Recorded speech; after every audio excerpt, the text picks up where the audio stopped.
Hi, this is Mark. In this video, I'm going to talk about how to optimize testosterone.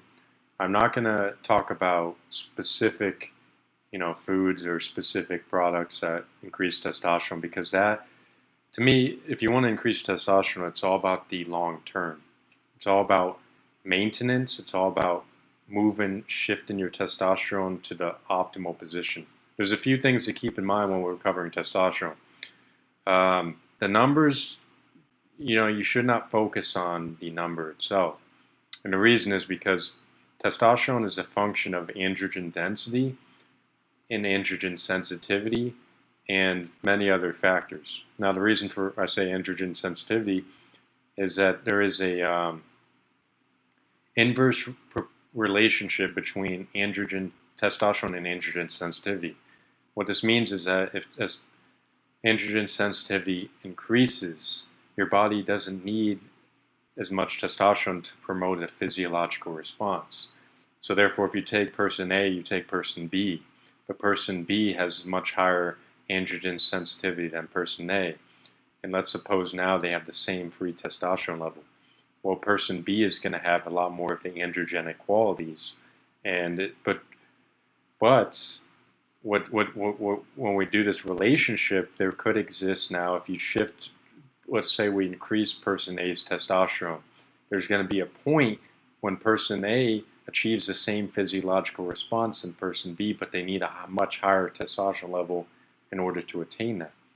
And we also have something called androgen density. And if you took a scatter plot of this, you're likely going to find a negative relationship where there's this androgen density increases. You're going to find free testosterone is going to tend downward. The reason for this is because when density is very high, you have a high physiological response to testosterone. You have more receptors that can saturate. If you have, let's say, a fixed quantity of testosterone, well, when the androgens are dense, it causes more effect over a larger surface area.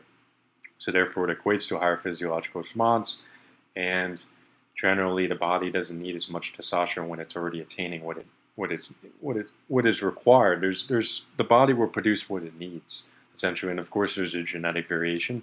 So some people have higher sensitivity, higher androgen density, and potentially even higher testosterone.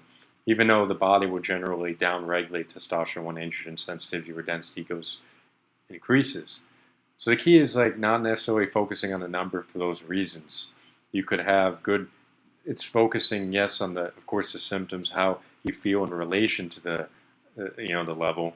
That's what doctors need to, of course, consider, because you could have a high total testosterone, but you could have symptoms of low testosterone, of course, because even if free testosterone seems within the reference range, you could still have multiple symptoms because, well, you could have low androgen sensitivity, and that is a huge problem. And doctors don't have they generally don't test those areas, so it can become a huge problem in my opinion. But the key is that with testosterone therapy, you want to try to optimize the sensitivity, and to do so is usually with rigorous exercise activity, resistance training, but a rigorous, like I'm talking very high intensity but short bursts or short durations is ideal. And also I recommend a split workout routine, and the reason for this is because anytime you jump into a workout routine, and you're let's say you do a full body workout, you're covering a huge broad surface area. But within that surface area, if we go if we go down level, we have every time you're overworking your muscles, you create micro tears. And so these micro tears are going to be distributed now over a huge surface area, and that's going to it's going to require a lot of energy reserves. And that's where carbohydrates come into the equation. Anytime you're trying to, maintain testosterone and you're working out rigorously, but you're exerting for a long duration, the exertions over a long duration, you run risk potentially of causing more catabolism or due to the cortisol upregulation.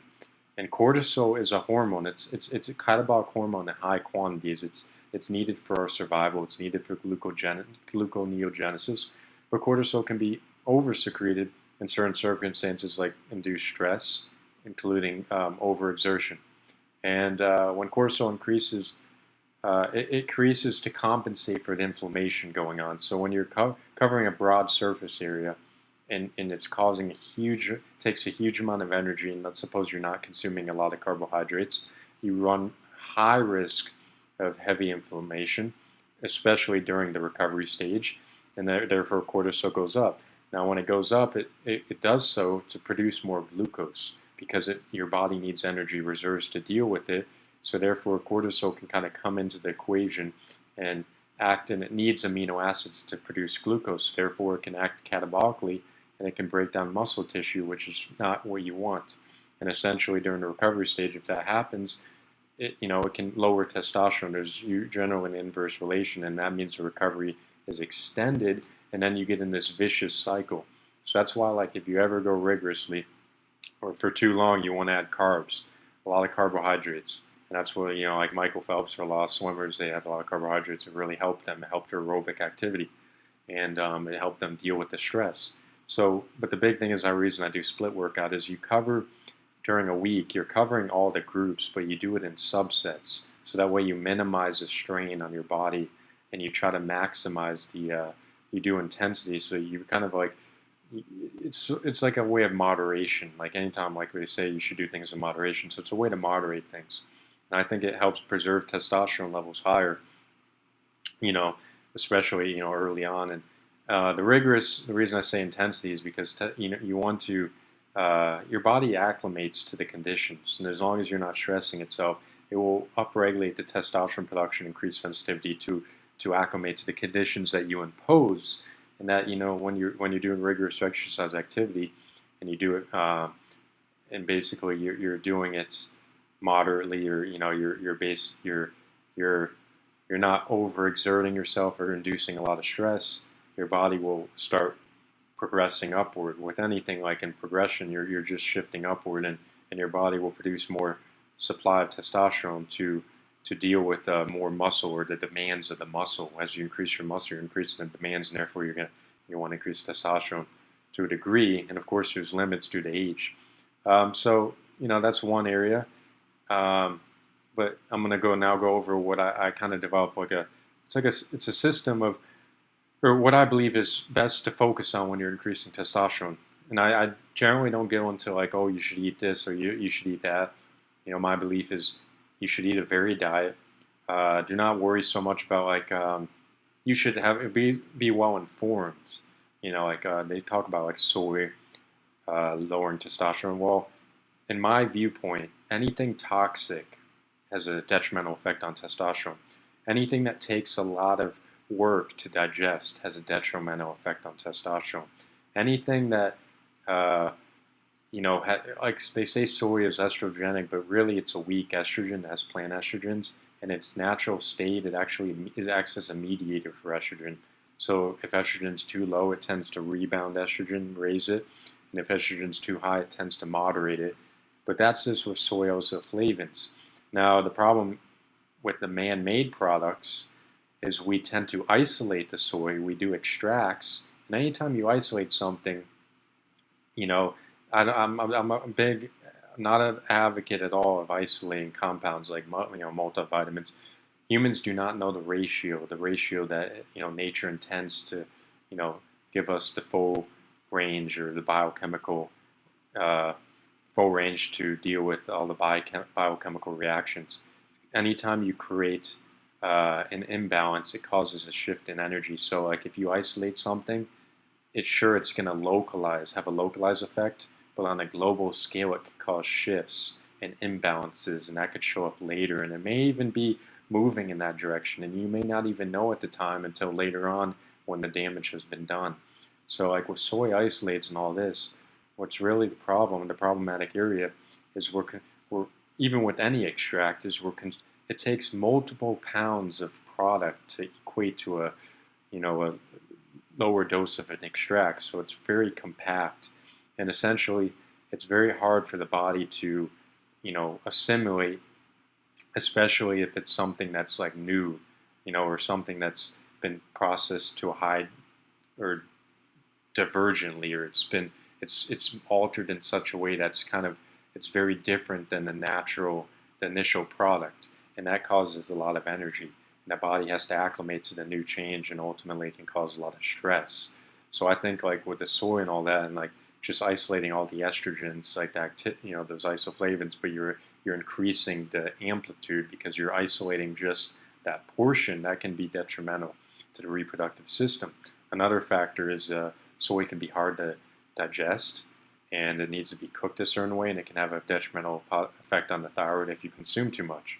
So indirectly, it can cause lower testosterone if it's, of course, if you consume too much. But not like so much. I just think like in terms of food, just focus on a varied diet, moderation, and you shouldn't have all these spikes or dips and or dips in testosterone. As long as you're not overeating or over consuming, even red meat can cause dips in testosterone because it's very hard to break down relative to fish, and if you consume too much red meat, it can cause problems with the liver, and that will indirectly reduce testosterone.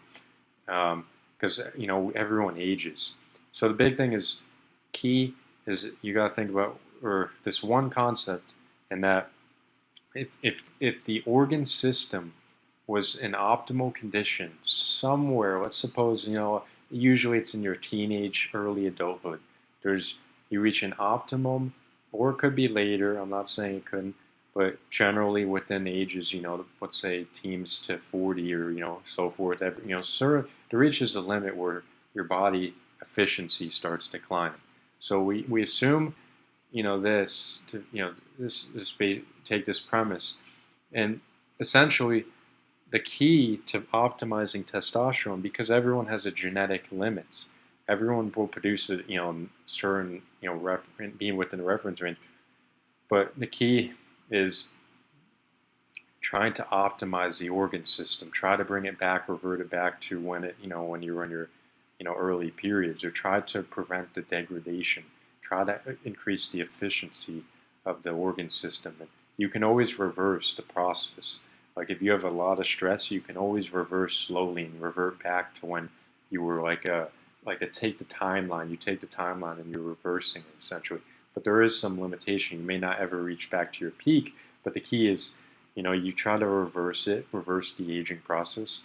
And the key to that is, you need antioxidants, you need, of course, fats, but it's not so much about consuming just fats. Like people say, oh yes, fats will boost testosterone. Yes, because they're precursors to, cholesterol. And yes, cholesterol is a precursor to testosterone. There's more to it. It's not just, oh yes, I need to consume fat and therefore it's going to increase. No, it's not that.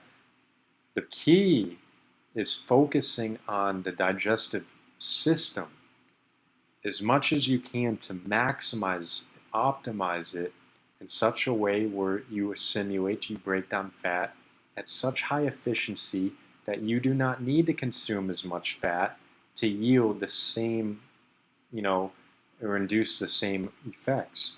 So what I mean by that is you could consume X amount of grams or, certain amount, and then there's another scenario where you could consume. There's another scenario where you could consume less fat, but because your organ system is working more efficiently, you assimilate it more. You assimilate more for less, and essentially your testosterone is now optimized or it's increased. Why? Because you don't have to deal with the inflammation due to the inability to digest fats. So in order to work on the fat digestion, you need to focus on the gallbladder and the liver, those two organs, and the pancreas. So these work in synergy, and the pancreas, needs certain cofactors. You could even consume grass-fed organ glandulars, which can, give you some cofactors to at least, get your organs, working. Like eating liver, beef liver is good so long it's like healthy. It gives you the iron, it gives you the B vitamins, it gives you the nutrients because essentially your liver stores nutrients. And because your liver stores nutrients, it needs certain nutrients to process. And therefore, when you eat liver, what ends up happening is you're attaining those nutrients that the liver needs. So, and you can, even if you're a vegetarian or vegan, you can attain these, but it's harder because there's a reaction, a conversion that needs to happen to convert into these fat soluble sources. Like for instance, there may have to be some supplemental, like vitamin D is fat soluble, or what is it, vitamin E, there's vitamin A that's fat soluble, and you can still attain this, but you just have to find the sources. So vegetarian and vegans, I'm not too familiar with all the sources, but I know they're out there in terms of getting the varied diet. So the key is just focus on the liver. Of course, you don't want to eat too much meat. It can be harmful for the liver. Um, you need to moderate, especially protein, because it can increase your ammonia levels, especially if you're overdoing it or over time. And of course, in the short run, it may not have much effect. But that's why, like with protein, you should drink more water if you're going to increase your production or consumption of protein. That it would dilute the ammonia or potentiate. Because essentially, if you were to eat protein and work out a lot and you didn't drink a lot of water, you're going to potentially cause kidney and liver issues later on. And so, therefore, it's very important to consume enough water. And yes, in terms of the organ system, it's key because once you focus on the liver, if you consume like stuff like bitters, like dandelion, like milk thistle can be, milk thistle seeds can be good. Consuming stuff like lemon water is good for the kidneys and filtration. Consuming choline, which is found in eggs or beef liver, or even like cauliflower or broccoli, cabbage, or as vegetable sources. Cruciferous vegetables, especially kimchi, is good. Garlic, stuff like that, very good, for the liver. And these will help prevent stagnancy, reduce inflammation, and of course, getting into this, if you reduce inflammation, if you increase and then therefore increase circulation, you get more oxygen supply to the brain, and the brain supports all organs. It's a master hormone gland, like your pituitary and your hypothalamus is a master hormone glands within the body. You need oxygen uptake, and therefore you need circulation, and that's a precursor, and therefore you need less inflammation. So it all works in this huge interrelated system. It's not about, yes, you should consume this food or that food. Once you understand the system, it starts to work. Myself, I used to have low testosterone. Levels were 221, as low as 221. The reason for this is I was under a lot of stress, a lot of anxiety, and the symptoms I experienced were tremendous. There were a lot of lethargy. I was very emotional, very irritable, which is I acted like a jerk in a lot of instances. I was a lot less calm, and I had low libido, and almost non-existent. I couldn't even get, at that time, an erection at the time. I basically cried at certain situations. I was like a total emotional wreck. I was basically, it's like my estrogen may have been, I don't know, it was just way higher, just stress, and I couldn't handle the situation at the time, and felt horrible. I felt like a 90-year-old man at the time. I had aches, pains. I had allergies, a lot of different problems. But I mediated that. I worked. I didn't want to take hormone therapy, and I tried to. I was like, okay, if stress was the cause, I'm going to try to get rid of stress. So I focused on the endocrine glands, the system, and I was like, okay, I need to focus on the adrenal glands because my adrenal glands are probably imbalanced. So that's when I decided to take stuff like ashwagandha to kind of revamp my body. I took it as an herb, and I think ashwagandha or Indian ginseng is very useful in a lot of conditions. It creates balance. It helps the endocrine system. It's nourishing for the thyroid adrenal glands, and it was part of the recovery process for me, and it definitely helped mitigate the anxiety. The anxiety was a cause. It helped get rid of that, and so once I got rid of the anxiety and I was calm, calmness was approaching. I was able to rebound my levels by just adjusting my diet, getting the exercise, doing the split workout routine, and focusing on the organ system overall. And I was able within 5 or 6 years to boost my levels to 940 nanograms per deciliter. My free T pretty much is like a little over a double increase. I believe it was like 7 nanograms to 16 around there, and then so a little bit more than double, and my total was almost quadruple. So definitely the benefits I've noticed is my muscles, really grew at that time, especially when I worked out. Like right now, I'm not working out as much, but during that time, especially my neck region grew a lot when I was putting a lot of stress on it. But that was when I was really into bodybuilding, and of course, it was like about a year or two ago, And I noticed a difference in I was more calm, more energetic. The confidence kind of came from the energy that the energy boost. I noticed my skin seemed more reddish, I think, because my red blood cell count was higher on the higher end, which had to do with energy levels. My circulation was, probably better at the time. So, kind of getting rid of the inflammation, once you do that, uh, you can start working on boosting circulation, and that's a critical component. Um, so, when I focused on this, I consumed stuff like choline to help my liver function. Maybe some bitters. I had bitters, detox. I worked on liver detoxification, took my greens. Um, I also, of course, I consume stuff like eggs, to get the fat, the yolks. Eggs are extremely important. Beef liver, I consume red meat in moderation. A lot of carbohydrates, like from white rice, mainly because it's very easy to assimilate. So logically, if you consume a carb source that's easy on the body, it allows the body to not waste so much energy. And part you need to create testosterone, therefore it takes work and therefore energy. So the key is try to minimize the exertion and try to find sources that are easy to assimilate. Like white rice is, it's also kind of filtered more. You get rid of even toxins, stuff like that. And as long as it's a good source, it allows your body to heal quicker. Especially after working out. So that's why I resorted to that. I also consume like Brussels sprouts, broccoli to kind of help get rid of work with the detoxification pathways. I focus on increasing the methylation cycle. Focusing on the pathways to do so. Like milk thistle could be beneficial. Mangosteen is very good. Mangosteen can help detoxify, and help lower estrogen levels. I ate a lot of white mushrooms, which are very good with lowering aromatase, which is an enzyme that converts testosterone to estrogen. Um, and I did all and I of course try to limit stress. I minimize alcohol. Alcohol can be very detrimental, of course. Um, I got a lot of sunlight. Sunlight is critical. I sunbathe usually an hour a day. I expose my chest and my back to sunlight. And my belief, to me, sun had almost the most euphoric effect on me.